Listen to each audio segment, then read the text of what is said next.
پاکستان میں چونکہ اس کا ایک امپریشن برا ہے, پاکستان میں جس کا برا امپریشن ہے وہ ہے اسپرچویلٹی کا, کہ کیا جو شرح صدر ہوتی ہے اس کو, اس کی ایک تسلسل, اس کو آپ کہہ سکتے ہیں کہ وہ تصوف کا ایک وہ ہوتا ہے, ایک شکل ہے.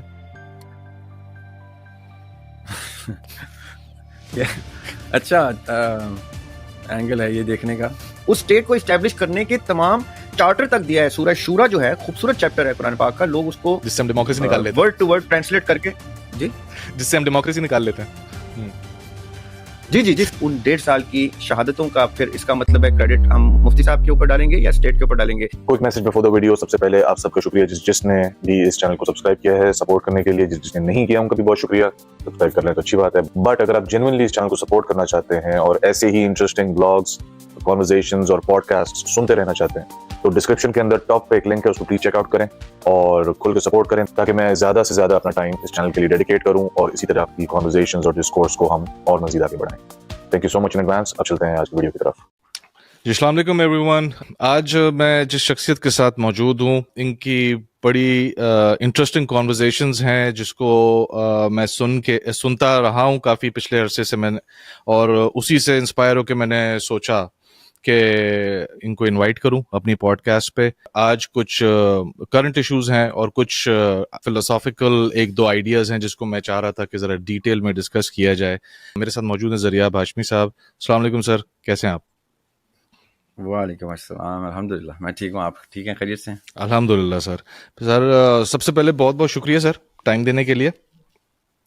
اور thank you for having me. Absolutely sir. Sir actually آج جو میرا مین آئیڈیا تھا وہ ذرا صوفیزم کے اوپر. آپ کو پتہ ہے جس طریقے سے ہمارے 2 میجر اسکول آف تھاٹس ہیں وہ وہیں سے سمجھا جاتا ہے کہ وہیں سے اسٹیم ہوئے ہیں اور ساری چیزیں, اور آج جو شکل بن چکی ہے پاکستان میں خاص طور پہ ہمارے معاشرے میں سب کانٹیننٹ میں, وہ کافی زیادہ اب برا ہی سمجھا جاتا ہے بیسکلی صوفیزم کو. تو میں تھوڑا سا آج چاہ رہا تھا کہ آپ کے ساتھ تھوڑا سا اس کو ایکسپلور کریں, لیکن اس پہ جانے سے پہلے آپ کا پوائنٹ آف ویو میں جاننا چاہتا ہوں. ابھی جو آج سے 2 ہفتے پہلے فتویٰ جاری ہوا ہے جہاد کا فلسطین کے حوالے سے, میں اس پہ آپ کا پوائنٹ آف ویو جاننا چاہتا ہوں کہ آپ where do you stand with that. Where do I personally stand with that, or where do I think, in my opinion, the fatwa stands?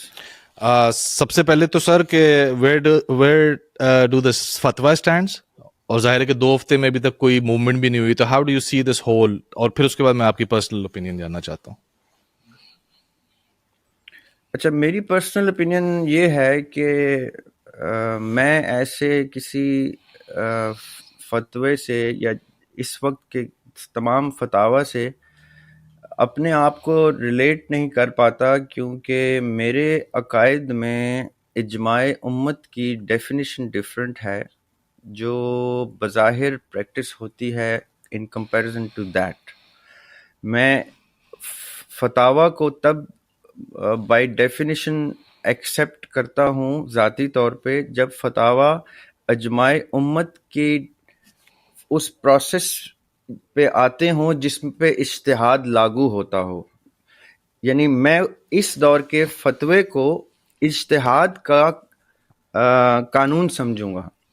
اگر اجتہاد نے کوئی چیز صادر کی ہے فتوے کی صورت میں, تب وہ امت کے اوپر انفورس ہوگی.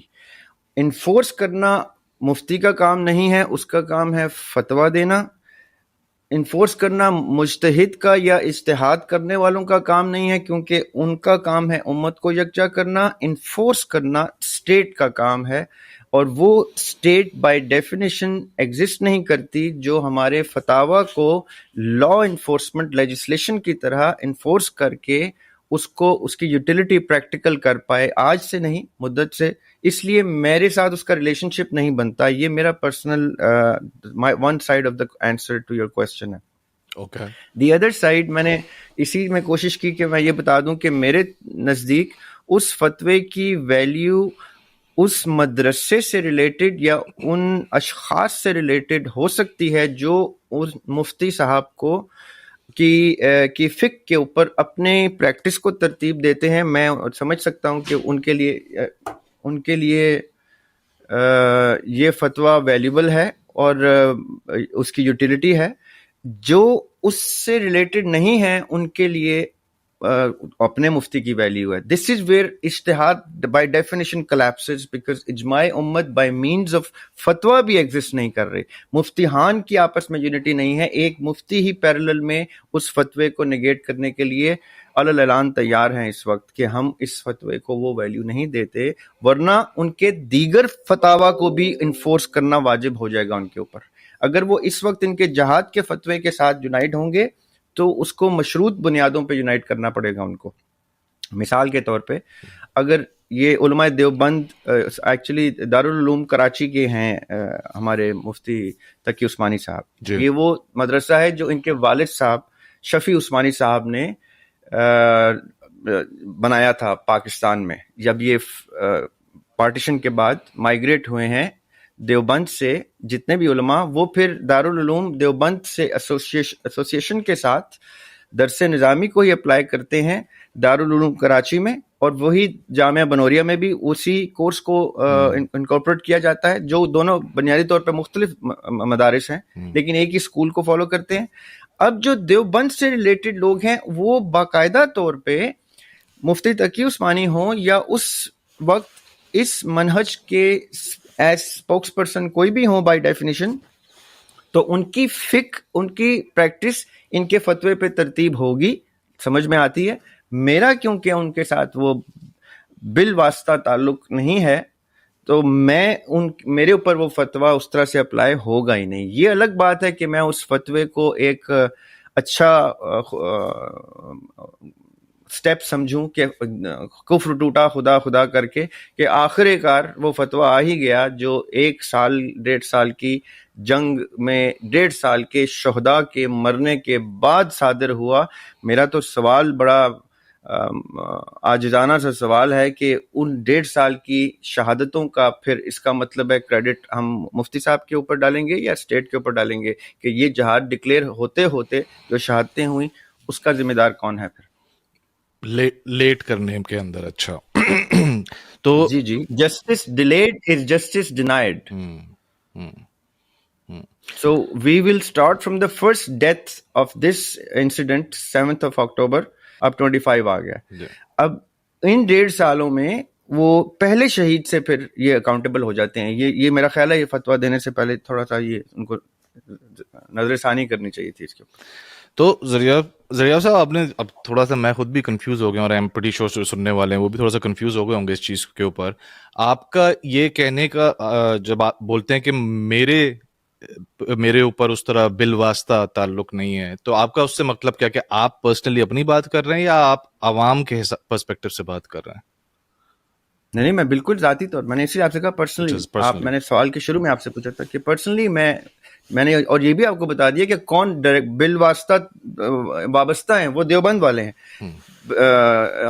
بریلوی مکتبہ فکر بالواسطہ ان سے تعلق نہیں ہے, ان کا بلا واسطہ تعلق بنتا ہے کہ ہیں یہ ایک ہی عقیدے کے امبریلا کے نیچے, لیکن یہ ایک فقہ کو پریکٹس نہیں کرتے. اس لیے ان کا فتویٰ تو اب مجھے تھوڑی سی اگر آپ ڈیٹیل بتائیں گے, اگر ہم اس کو ایکسپینڈ کرنا چاہتے ہیں کہ اس فتوے میں انہوں نے کتنے اور علماء کو ساتھ شامل کیا ہے اور اس میں کون کون سے مکاتب فکر اس میں اس کو یس کر چکے ہیں, ساتھ میں اپروو کر چکے ہیں, تب آپ دیکھ سکتے ہیں کہ کس اسکول آف تھاٹ پہ اپلائی ہوتا ہے ڈائریکٹلی.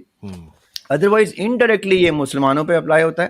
اور مفتی تقی عثمانی کی ماشاءاللہ پوری عرب ورلڈ میں بڑی اسٹینڈنگ ہے اور باقی دیگر اسلامک کنٹریز میں بھی, تو اس فتوے کی ویسے بہت ویلیو ہے اس on the face of it. But آپ دیکھ ہی لیں کتنا ٹائم ہو گیا ہے, سر 2 ہفتے ہو گئے اب ان کے پاس. میرا خیال ہے شاید یہ انڈیا کو تھینک یو کرنا چاہیے پھر پاکستان کو کہ ادھر سے ایک اور مارچ کھول دیا تو ادھر جنگ کرنے کی ضرورت نہیں پڑے گی. بہانہ مل گیا ہمارے پاس کہ ادھر سے فرنٹ کھلی ہوئی ہے ہماری, ہم ادھر نہیں جا سکتے. فتویٰ آپ کا بجا لائیں. ابھی میں پہلگام والے ٹاپک پہ ایکچولی آؤں گا اس کے ساتھ ساتھ ہی, بیکاز وہ سملر لائنز کے ڈومین کا ہے. لیکن یہ کہ اچھا ذریعہ صاحب, یہ اب آپ نے اپنا ایک پرسنل اوپینین بتا دیا, اور اچھا میں آپ نے وہ مجھ سے پوچھا تو اس کے اندر اپیرنٹلی شیعوں کو ہٹا کے تمام مکتب فکر اپیرنٹلی جو آن دا فیس آف اٹ نظر آتا ہے کہ وہ سب. اچھا کیوں اہل تشیع نے اپروو نہیں کیا یہ فتویٰ؟ وہ میں بتاؤں کیوں نہیں کیا, میں اس کی بھی وجہ بتایا تھا. کیونکہ انہوں نے اس فتوے کی ضرورت نہیں سمجھی تھی. انہوں نے تو 7 اکتوبر سے ان کا ساتھ دینا شروع کر دیا تھا. انہوں نے بغیر فتوے کے جہاد کیا ہوا. یہ میں آپ کو ٹیکنیکل بات بتا رہا ہوں. اس لیے اہل تشیع نے کہا ہوگا آپ کا تو فتویٰ اب آیا بھیا, ہم تو جہاد میں لاشیں حسن نصر اللہ مروا چکے ہیں, ہم تو اسماعیل ہنیہ مروا چکے ہیں, ہمارے تو یمن سے راکٹ انٹرسپٹ ہو رہے ہیں, ہمارے تو ادھر سے وہ, ہم تو حالت جنگ میں, آپ کا اب فتویٰ ہے. شاید اس لیے اہل تشیع نے احتجاجاً شاید جوائن, کوئی انٹیلیجنٹ آدمی ہیں یہ لوگ جو جنہوں نے کوشچن کیا اس بات. وہ اس لیے اپنا وہ کنیکٹ بھی ایران کے ساتھ کرتے ہیں, تو اپیرنٹلی ہو سکتا ہے کہ وہ اس حساب سے سوچ رہے ہوں کہ ہم تو آلریڈی کودے ہوئے ہیں. نہیں ایران کے ساتھ نہ بھی کنیکٹ کریں. یہ جو پاکستان کے اہل تشیع ہیں, یہ they do not directly have to be attached with Iran. یہ تو ان کی 2-3 جماعتیں ہیں, یہ ہم کبھی ڈیٹیل میں ڈسکس کریں گے کہ ان کا ایران سے لنک کیا بنتا ہے جی. لیکن یہ جو مجلس وحدت المسلمین ہے نا, جو بیسک اب اہل تشیع کی جو مین پاپولس جماعت ہے, وہ ہے MWM, مجلس وحدت المسلمین. جی. یہ اگر انہوں نے اس فتوے کو جوائن نہیں کیا تو میں اس کی لاجک آپ کو بتا رہا ہوں کہ بائی ڈیفینیشن وہ آلریڈی حالت جنگ میں, ان کا فتویٰ اپنے مراجع کی طرف سے آ چکا تھا اور وہ جنگ میں جا چکے تھے بیفور ہینڈ. اس لیے most probably they kept themselves away from this.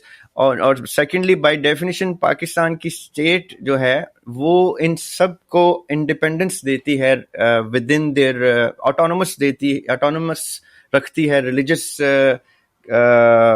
Factions کو, کہ آپ اہل تشیع کے اندر اپنے فتاویٰ کے اوپر چل سکتے ہیں, اہل سنت بریلوی کے اندر اپنے فتاویٰ میں, اہل سنت والجماعت میں اپنے فتاویٰ میں, دیوبند میں اپنے. سو یہ ریلیجس فریڈم اسٹیٹ نے دیا ہوا ہے. یہ اسٹیٹ کا پروگیٹو ہوتا ہے کہ وہ یہ ریلیجس فریڈم دے یا نہ دے. جیسے سعودی عرب نہیں دیتا, ایران نہیں دیتا, ادھر آپ کو ایک میجورٹی انفورسڈ نظر آتی ہے سعودی عرب میں اہل حدیث کی, جس کو ہم یہاں پہ زیادہ تر لوگ وہابی کہتے ہیں, اس کی, اور ایران میں اہل تشیع کی. یہ جو اسٹیٹ کی انفورسمنٹ ہوتی ہے, ادھر فتاویٰ کی ویلیو ہوتی ہے, کیونکہ اگر ادھر فتویٰ کوئی کسی نے دے دیا تو اسٹیٹ کو کودنا پڑے گا اس میں جنگ میں. ہماری جیسی اسٹیٹ میں جہاں ڈسکنیکٹ ہے نا ریلیجن کا گورنمنٹ کی مشینری سے, وہاں یہ چیزیں بس گفتگو تک اچھی ہیں, پوڈ کاسٹ تک اچھی ہیں, یوٹیوب تک اچھی ہیں, پریکٹیکلٹی نہیں ہے, یوٹیلیٹی نہیں ہے. اوکے, اچھا. تو ریاض صاحب, ابھی جیسے وہ ابھی صحابہ کے اوپر جو ایک بل ابھی انہوں نے پاس کرایا تھا, تو کہنے کا مقصد ہے کہ اگر چاہیں تو اسٹیٹ کو یعنی کہ مجبور نہیں کر سکتے ہیں. اب یہ فتویٰ نکل گیا ہے, اب اگر پوری عوام اور یہ سارے کے سارے اسکول آف تھاٹس مل کے, تو مطلب میرا بیسکلی سوال یہ ہے کہ نیکسٹ اسٹیپس پاسبل ہیں کہ نہیں ہیں اس کے بعد, یا آپ یہ سمجھتے ہیں بس گپ شپ ہو گئی, بس ٹھیک ہے, ختم بس؟ دیکھیں, انفارچونیٹلی پاکستان ان ممالک میں سے ہے جہاں نیشنل انٹرسٹ کے لیے اسٹیٹ سیکرٹس میں کی لسٹ میں وہ مواد بھی ڈال دیا جاتا ہے جو اسٹیٹ سیکرٹ ہونا نہیں چاہیے. اب میں کس طرف جانا چاہ رہا ہوں. آج ایک پڑھا لکھا, آپ جیسا پڑھا لکھا پاکستانی شہری بھی اپنی اسٹیٹ کے کسی ادارے سے اتنا کنیکٹڈ نہیں ہے کہ اس کو ایگزیکٹلی پتہ ہو کہ انڈیا پاکستان کے یہ جو کانفلکٹ ارائز ہو رہا ہے اس میں کیا چل رہا ہے. جب تک کوئی راکٹ ادھر سے ادھر یا ادھر سے ادھر نہیں جائے گا, ہمیں نہیں پتہ چلنے دے گی اسٹیٹ.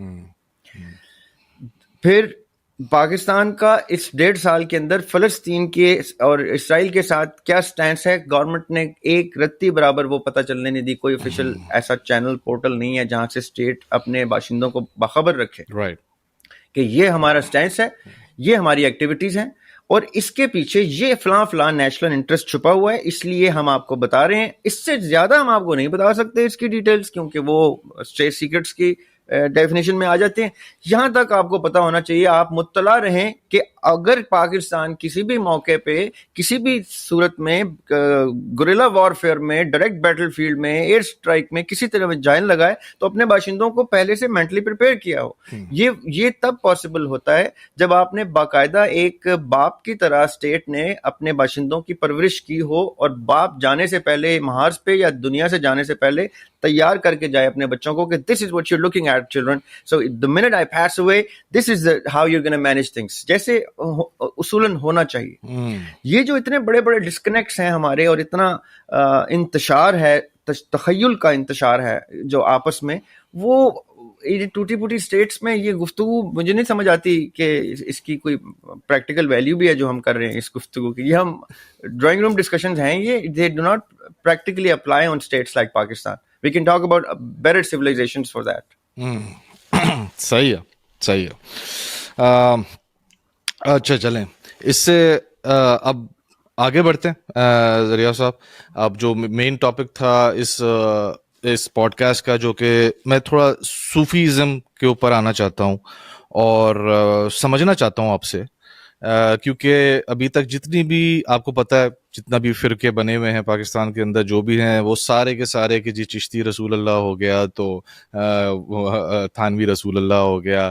اب اس کی ظاہر ہے کہ پوری ایک ڈیٹیل ہے پیچھے ہے ساری. سب سے پہلے آپ یہ بتائیے سر کہ صوفیزم ہوتا کیا ہے؟ سب سے پہلے تو یہاں سے تھوڑا سا میرے لیے بھی، میری انڈرسٹینڈنگ کے لیے بھی اور میری آڈینس کی بھی. اچھا دیکھیں، جیسے ایک مذہب وہ ہوتا ہے جو کتاب میں ہوتا ہے، چاہے وہ گیتا کا مذہب ہو، چاہے وہ گرنتھ کا ہو، چاہے وہ اولڈ ٹیسٹمنٹ کا ہو، نیو ٹیسٹمنٹ کا ہو، قرآن پاک کا ہو. کتاب کے اندر جو درج مذہب ہوتا ہے، ایک وہ مذہب ہوتا ہے، عقیدہ ہوتا ہے، دین ہوتا ہے. اگر وہ تینوں چیزیں ہیں، سسٹم، اس میں آئیڈیالوجی بھی ہے، اس میں تھیولوجی بھی ہے، اور اس میں ہیومن سائیکالوجی بھی ہے، یہ تینوں آئٹمس پورے ہیں اس کے، جی، تو وہ اپنی کتاب میں ایک مکمل مذہب کی صورت اختیار کرتا ہے کتاب میں. اور ایک مذہب ہر وقت اس کتاب کے ارد گرد ہوتا ہے جو اس کتاب کو ماننے، سمجھنے اور عقیدت کرنے والے اس کو پریکٹس کی صورت میں نمایاں کرتے ہیں. اس میں ہمیشہ ایک بنیادی فرق نظر آئے گا کہ کئی کتابی چیزیں پریکٹیکل میں اترتے اترتے اپنی ظاہری تعبیر کو چینج کر دیتی ہیں. مثال کے طور پہ ہم کہیں کہ ہر مذہب ایک خلائی گفتگو سے شروع ہوتا ہے کہ آسمان سے کوئی چیز اتری، مخلوق اتری، کوئی فرشتہ اترا. یہ ہر مذہب کا ایک کامن گراؤنڈ ہے، اس لیے میں اس کی اگزامپل دیتا ہوں. جی. تو پریکٹیکلٹی میں ایسا کچھ دیکھنے کو نہیں ملتا. اب میں ظاہر کی بات کر رہا ہوں، کرنٹ ایرا، اس حال کی بات کر رہا ہوں. اس حال کی بات نہیں کر رہا ہوں جب ہمارا ماضی ہے جو کتابوں میں درج ہے. اس وقت ہمارے مذہب کی، تمام مذاہب کی ایک سرٹن انویزیبل ریئلٹی ہے جو ماننے والوں کے لیے ریئل ہے، بٹ ان کے لیے پریکٹیکل نہیں ہے. جب یہ ڈسکنیکٹ آتا ہے مذہب کی غیب کی گفتگو کا، مذہب کی پریکٹیکل یوٹیلیٹی کا، پریکٹیکل ویزیبلٹی کا، تو یہاں پہ ایک گیپ جنریٹ ہوتا ہے جس کو ہم اردو میں ابہام یا انگریزی میں ایمبیگوٹی کہہ سکتے ہیں. یہ جو ایمبیگوٹی ہے یہ جنم دیتی ہے کس چیز کو؟ فکر کو، سوچ کو، کہ اچھا اگر ایسا نہیں ہے تو پھر ویسا ہوگا. ایسا نہیں ہے، نہیں نہیں نہیں نہیں آپ غلط سوچ رہے ہیں، ایسا نہیں ہے، ایسا. اس میں مباحثے جنریٹ ہوتے ہیں اس تعبیر کے جو اس قرآن کی آیت یا بائبل کی آیت یا گیتا کے شلوک جب ٹرانسلیٹ ہوتے ہیں، انٹرپریٹ ہوتے ہیں انسان کی زبان سے، تو وہ اس غیب کو اپنی امیجنیشن کی بیس پہ ایک شکل کی صورت میں بیان پہ لے کے آتے ہیں اور عمل میں لے کے آتے ہیں. یہاں پہ دو مذاہب نمایاں ہو جاتے ہیں، ایک کتاب کا مذہب اور ایک عمل کا مذہب. اب عمل کے مذہب میں ویرائٹی ایگزسٹ کرنا شروع کر دیتی ہے، کیونکہ وہ جیسے ہی سپریڈ ہوتا ہے تو چائنیز وسپر کی طرح اس میں بہت سے، یہاں سے پہنچتے پہنچتے دوسرے علاقوں اور پھر دوسرے ملکوں اور دوسرے کانٹیننٹس تک وہ ایک اور شکل اختیار کرتا ہے اپنے کلچرل ٹرانزیشن کی وجہ سے، کیونکہ ایک کلچر سے دوسرے کلچر میں بات ٹرانسلیٹ ہوتے ہوئے کوئی اور رنگ لیتی ہے، کرتے کرتے کرتے کرتے ایک ایسی صورت اختیار کر لیتا ہے جو صورت اپنی اوریجنلٹی سے لائٹ ایئرز اوے ہوتی ہے. اس میں کوانٹم لیپس کا سے چینج ہو رہا ہوتا ہے مذہب. یعنی میں آج کا مسلمان اٹھا کے آقا علیہ الصلوۃ والسلام کے دور میں رکھ دوں تو شاید اس کو سنسار بھی کر دیا جائے, اس کو چوک پہ پھانسی پہ لگا دیا جائے کہ یہ کس قسم کا تم بندہ مسلمان کہہ کے ہمارے سامنے لے آئے ہو. صحیح بات ہے, یہ تو بالکل ایبسولوٹلی. کیونکہ جو ہمیں ہسٹری میں مسلمان دکھائی دیتے ہیں وہ پریزنٹ کے مسلمانوں کے خلاف ہی تو ان کی تحریک تھی.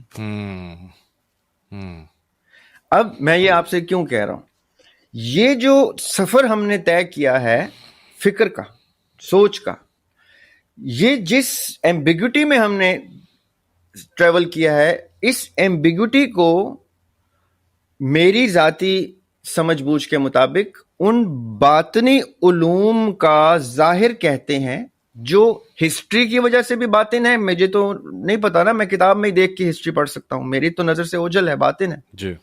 اسی طرح میری کتاب میں جو غیب کے علوم ہیں اس کی تعبیر میرے لیے باطن ہے, وہ میں ظاہر میں لاتا ہوں. تو ذریعہ ہاشمی اس کی کوئی تعبیر سناتا ہے, بارست ان کی کوئی اور تعبیر سناتا ہے, تو زید کوئی اور سناتا ہے, تو بکر کوئی اور سناتا ہے, تو عثمان کوئی اور سناتا ہے, علی کوئی اور سناتا ہے.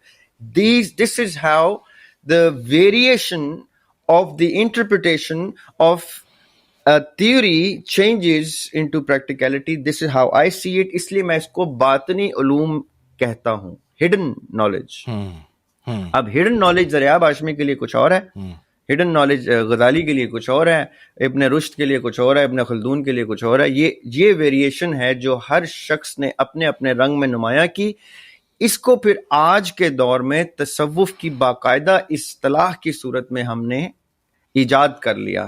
صوفیزم, اسپرچولیزم, یا اور کیا نام ہے آج کل اس کے, بہت سے یعنی ہم نے اصطلاحات رکھی.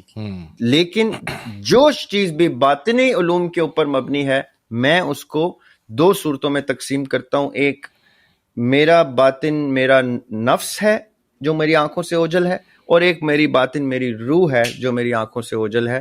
ان دونوں کا جب میرے ساتھ کنیکشن اسٹیبلش ہوتا ہے تو میرے باطنی علوم ٹرانسلیٹ ہوتے ہیں میری زبان میں, جیسے ابھی آپ کے سامنے, پھر میرے عمل میں, جیسے میری فیملی کے سامنے. یہ میرے اعمال, میرے کال اور میرے فعل جو ہیں, میرے ان دو ونڈوز سے میں لیتا ہوں ڈائریکٹلی اس کی لائٹ. یا میں سول سے اس کی لائٹ لیتا ہوں یا میں اسپرٹ سے اس کی لائٹ لیتا ہوں. تو جو اسپرٹ سے ہوتی ہے وہ اسپرچولیٹی ہوتی ہے, جو سول سے ہوتی ہے وہ صوفیزم ہوتا ہے. یعنی اسپرٹ سے جو ہوتا ہے اس کو باقاعدہ میں علم النفس کہتا ہوں, اور جو روح سے ہوتا ہے اس کو میں علم روح کہتا ہوں. کہ یہ دو بنیادی فرق لازم ہیں. آپ نے کہا پاکستان میں چونکہ اس کا ایک امپریشن برا ہے, پاکستان میں جس کا برا امپریشن ہے وہ ہے اسپرچولیٹی کا. یہ جتنے خانقاہوں کا جو سلسلہ آپ کے سامنے ہے, جو نسل در نسل فیض ٹرانسفر کرنے کا, وہ اسپرچولیٹی کے لوگ ہیں, وہ سول کے لوگ نہیں ہیں. سول کے لوگ رہے ہیں جیسے شیخ ابن عربی سول کے لوگ رہے ہیں, علی حجویری سول کے نالج کو پروموٹ کرنے والے ہیں, یا ان کے بعد آئیں تو شیخ احمد سرہندی سول کے نالج کو پروموٹ کرتے آئے ہیں.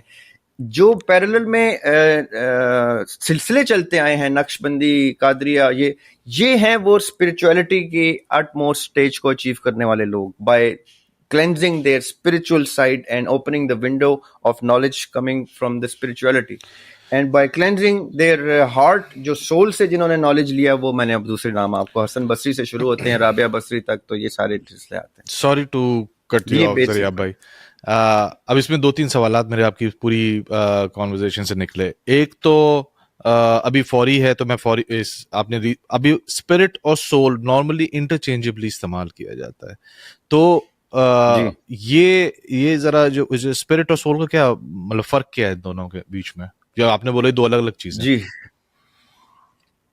دیکھیں, میں قرآن کے مطابق اور اولڈ ٹیسٹمنٹ, نیو ٹیسٹمنٹ اور دیگر مذاہب کے اندر جہاں جہاں, کیونکہ قرآن پاک میں اللہ تعالیٰ کہتے ہیں کہ ہم نے روح کا علم, دیکھیں قرآن کا مقدمہ جو ہے وہ practicality and implementation of the law of the lord Almighty ہے. صحیح. اس کا موضوع بحث باطنی علوم جہاں جہاں اس انفورسمنٹ کے لیے آئیں گے وہاں وہاں ایڈریس ہوں گے. باقاعدہ باطنی علوم کی کتاب قرآن نہیں ہے. یہ قرآن نے بتایا ہے کہ روح کے بارے میں نے تمہیں کم علم دیا ہے, کیوں؟ اس کی وجہ مفسر بتائے گا، مبلغ بتائے گا کیوں، کیونکہ وہ ایکسیس کرنا آپ کا کام ہے، وہ اللہ تعالیٰ کا کام نہیں ہے کہ آپ کو وہ بتائیں کہ وہ روح کا پروسیس کیا ہے. اللہ تعالیٰ نے جو کام قرآن کے ذمہ لگایا ہے اور قرآن والوں کے ذمہ لگایا ہے وہ enforcement of system of justice کا لگایا ہے. اس لیے قرآن سارا جو ہے وہ شریعت کے نفاذ کی اور نظام کی گفتگو کرے گا کہ کیسے میں نے 1.25 لاکھ انبیاء در انبیاء ایک کے بعد ایک، کتاب در کتاب اپنا سسٹم آف جسٹس انفورس کرنے کا تمہیں حکم دیا. اس کی ہسٹری بھی بتائی، اس کا فور گراؤنڈ بھی بتایا، بیک گراؤنڈ بھی بتایا. جو روح والی سائیڈ ہے اس کا ایکسس آپ پہ فکر کرنے والوں میں قرآن میں اللہ تعالیٰ کہتے ہیں، اور اس قرآن کو پھر تدبر کرو، فکر کرو، اس میں حکمت ڈھونڈو. تو وہ پھر میرے آپ جیسے لوگ جو ہیں جن کا انٹرسٹ ڈیولپ ہوتا ہے کہ اچھا یہ کون سی سائیڈ ہے جس میں ہم نے اپنا ذہن لگانا ہے، تو پھر ہم اس کو ایکسپلور کرتے ہیں. اور ہم سے پہلے جو اساتذہ کر گئے وہ اپنا کچھ سرٹن ڈیٹا چھوڑ گئے، یہ ایک پیرلل میں چیز چلتی جائے گی. ٹھیک. تو یہ ہے وہ سائیڈ جو روح کی سائیڈ ہے جس کی گفتگو ہے. جو نفس ہے، نفس وہ آگ ہے جو ہمارے ارد گرد شیطان کی صورت میں ہے، جس کے اوپر قابو پانا واجب ہے. اس لیے نفس کی ڈسکشن حد الامکان قرآن میں زیادہ ہوگی، کیونکہ قرآن کا مقصد ہی آپ کو اس رستے پہ. تو جو روح ہے آن دی ادر ہینڈ، روح آپ کا وہ قرآن کے مطابق، بائبل کے مطابق، گیتا کے مطابق وہ ایسپیکٹ ہے جو ڈائریکٹلی ڈیوائن ایلیمنٹ ہے، جو انسان کو اس لمحے تمام مخلوقات میں جو اس سے بہتر سو کالڈ مٹیریل سے بھی تشکیل دی گئی تھیں، بقول ابلیس کے فار انسٹنس کہ میں تو آگ سے بنا ہوں، یہ مٹی سے بنا ہے. تو وہ ایسی کیا چیز تھی جو ایک مٹی سے بنے ہوئے بے جان پتلے کو اچانک سے ان اے مومنٹ آف کن اس نے اس کو ہائی لائٹ کیا کہ it is not the make of the kind that makes it superior, it is the spirit of knowledge, the soul of knowledge, the essence of knowledge that I have bestowed upon it. یہ میں نے جو اس کے اندر روح پھونکی ہے، یہ اس کو تم سب سے بالا کر دیتی ہے. جیسے وہ اپنے رتبے میں بالا ہوتا ہے تو all beings have to surrender to that. وہ کیا ایلیمنٹ تھا؟ وہ تھا روح کا، جس کو قرآن نے بارہا ایکسپلین کیا ہے کہ یہ وہ نور ہے، وہ لائٹ آف نالج ہے. یہ قرآن کا چیپٹر ہے پورا، سورہ نور. اس میں اللہ تعالیٰ کہتے ہیں اللہ نور السماوات والارض، کہ the whole Noor of knowledge, knowing of the path of right, of bright, of hope, of optimism, every single thing جس سے رحمان کا جو صفت ہے رب کی، وہ ہے to produce, to create. رحمان جو ہے وہ کریٹر کی صفت ہے، رحیم جو ہے وہ اس کریشن کو سیف ہیون دینے کی صفت ہے. یہ جو ہم کہتے ہیں نا بسم اللہ الرحمن الرحیم، this is the holy trinity of Islam. اللہ رحمان رحیم.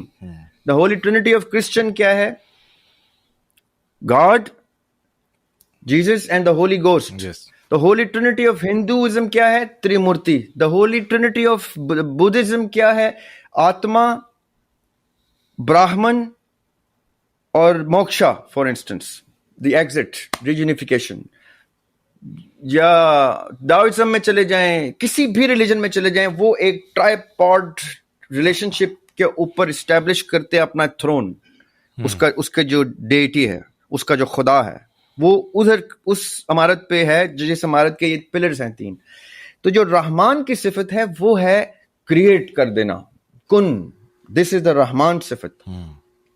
یہ صفت اللہ تعالیٰ نے روح کے ٹائم پہ جب انسان کو روح عنایت کی ہے تو وہ کریٹر صفت دی ہے اس کے اندر. دس از وائی وی کریٹ. ہم کبھی اسکیچ بناتے ہیں، کبھی سوچ بناتے ہیں، کبھی شعر بناتے ہیں، کبھی بلڈنگ بناتے ہیں، کبھی کیا بناتے ہیں. یہ ایلیمنٹ ہی روح کو، ورنہ تو ہم ایک ڈیڈ باڈی ہیں، رات کو ہی پتہ چل جاتا ہے سوتے ہوئے. جیسی روح نکلتی ہے تو ہماری اوقات ہمارے سامنے آ جاتی ہے کہ ہم تو کچھ بھی نہیں ہیں. وہ روح اس کو اٹھتے ہی کریشن شروع ہو جاتی ہے. تھاٹ کی کریشن. کیا ٹائم ہوا؟ میں اٹھ گیا ہوں، صبح ہو گئی کیا؟ یہ کریٹیوٹی کے والکینک کرپشن شروع ہو جاتے ہیں، کیونکہ روح کے اندر وہ صفت جاویدانی ہے، ڈیوائن صفت ہے اللہ تعالیٰ کی پھونکی ہونے کی. نفس وہ آگ ہے جس سے ابلیس بھی بنا ہے، جس سے باقی شیاطین بنے ہیں، جن بنے. یہ نفس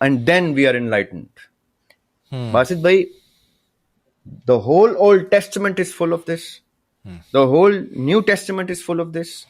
The whole Gita is full of this. Ramayana is full of this. Buddhism is full of this. Zen Buddhism is full of this.